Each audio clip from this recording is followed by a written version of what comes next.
अस्सलाम वालेकुम दोस्तों। औरतों के अंदर फीमेल में जो पेशाब के साथ खून आता है उसकी क्या क्या वजूहात हो सकती हैं।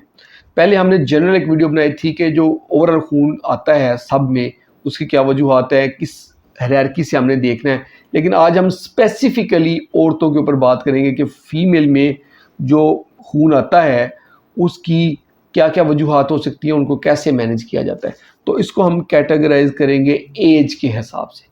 देखो, बहुत छोटी बच्चियाँ जो होती हैं उनमें जैसे 3 साल 4 साल इससे छोटी बच्चियों में जो खून आता है उसमें जो मेजर वजह हो सकती है कि पेरीयूरेथ्रल रिंग हो सकता है, यानी कि पेशाब की नाली सिकुड़ी हुई हो सकती है, तंग हो सकती है, उसकी वजह से खून आ सकता है। या फिर यूटीआई इन्फेक्शन हो सकता है, यानी कि पेशाब की इन्फेक्शन, मसाने की इन्फेक्शन होती है, उसकी वजह से पेशाब में खून आ सकता है।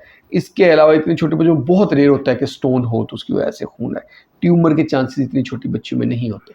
अब हम बात करेंगे ज़रा बड़ी बच्चियाँ, नाबालिग बड़ी बच्चियाँ जो होती हैं, 8 9 10 साल की बच्चियाँ जो होती हैं उनमें ज़्यादा चांस इन्फेक्शन के होते हैं। दूसरे नंबर पे स्टोन आता है।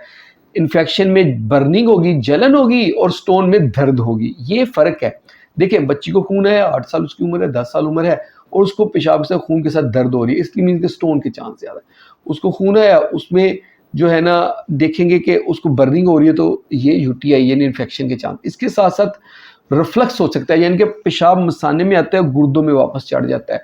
ये एक और वजह है, इसको वीजूआर कहते हैं, यानी रिफ्लक्स, कि पेशाब का गुर्दों की तरफ वापस जाना है। इसकी वजह से भी बच्चियों में पेशाब से खून आ जाता है, लेकिन ये रेयर होता है। इसके लिए हम एमसीयूजी टेस्ट कराते हैं।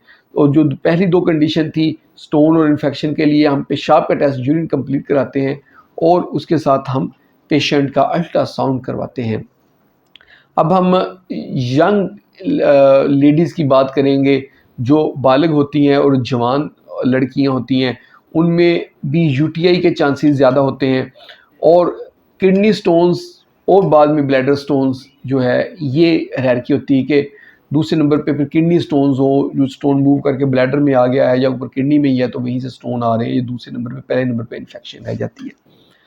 ओल्ड एज में यूरेथ्रल स्टेनोसिस हो जाती है, यानी कि हार्मोन की कमी की वजह से जो बूढ़ी औरतें होती हैं, ओल्ड एज, उन औरतों में पेशाब का रास्ता तंग हो जाता है। तंगी की वजह जब जोर लगाती है तो खून निकलता है, एक वजह होती है। दूसरी वजह उनमें इन्फेक्शन हो सकती है, और तीसरी वजह उनमें स्टोन हो सकता है कि ब्लैडर के स्टोन, चौथी किडनी के स्टोन हो सकते हैं। और लास्ट में जो वजह है, जो रेयर है लेकिन हो सकती है, वो है ट्यूमर। उसमें पेनलेस हीमाचूरिया होता है, यानी कि बगैर दर्द के पेशाब के साथ खून आता है। दर्द नहीं होती और लेकिन पेशाब के साथ खून आता है, और लोथड़ों की सूरत में आता है, बहुत ज़्यादा आता है। और यूजुअली ये स्मोकिंग के साथ एक्सपोजर जिनका हो, इवन के पैसिव स्मोकिंग के, उनके घर में कोई स्मोकिंग करता है, वो पैसिवली स्मोकिंग करती रहती है, उस धुएँ को इनहेल करती रहती हैं, उसकी वजह से उनके ट्यूमर बन सकता है। ये थी वजूहात। अब इसकी ट्रीटमेंट के साथ थोड़ा सा डिस्कस कर लेते हैं कि इसकी ट्रीटमेंट कैसे करनी है। जो इन्फेक्शन है उसके लिए हम एंटीबायोटिक्स देते हैं। अगर एंटीबायोटिक से कवर ना हो तो हम 48 घंटे के लिए रोक के कल्चर टेस्ट करवाते हैं, और कल्चर टेस्ट करा के फिर एंटीबायोटिक देते हैं। स्टोन हो तो स्टोन को हम निकालते हैं, कैमरे से निकाल लें, चीरा दे के निकाल लें, कट दे के, जैसे भी निकालना है उसको निकाल लें। किडनी में है तो हम शॉन्स भी निकाल सकते हैं। ये है स्टोन के लिए। ट्यूमर के लिए हम रिसेक्शन करते हैं, कैमरे के साथ हम ट्यूमर को काट देते हैं। और जिनका रास्ता तंग होता है उसको हम कैमरे के साथ सिस्टोस्कोपी करके और रास्ते को हम डायलेट कर देते हैं, यानी खोल देते हैं। ये थी आज की हमारी वीडियो के फीमेल के अंदर जो पेशाब के साथ खून आता है उसकी वजूहत क्या आती हैं, उसको ट्रीट कैसे करते हैं। होप आप लोगों को वीडियो पसंद आई होगी। वीडियो पसंद है इसको लाइक कर दें, इसको शेयर करें अपने दोस्तों के साथ, और हमारे चैनल को जल्दी से सब्सक्राइब करें ताकि आपको हेल्थ से रिलेटेड अच्छी अच्छी वीडियोस मिले। बहुत बहुत शुक्रिया।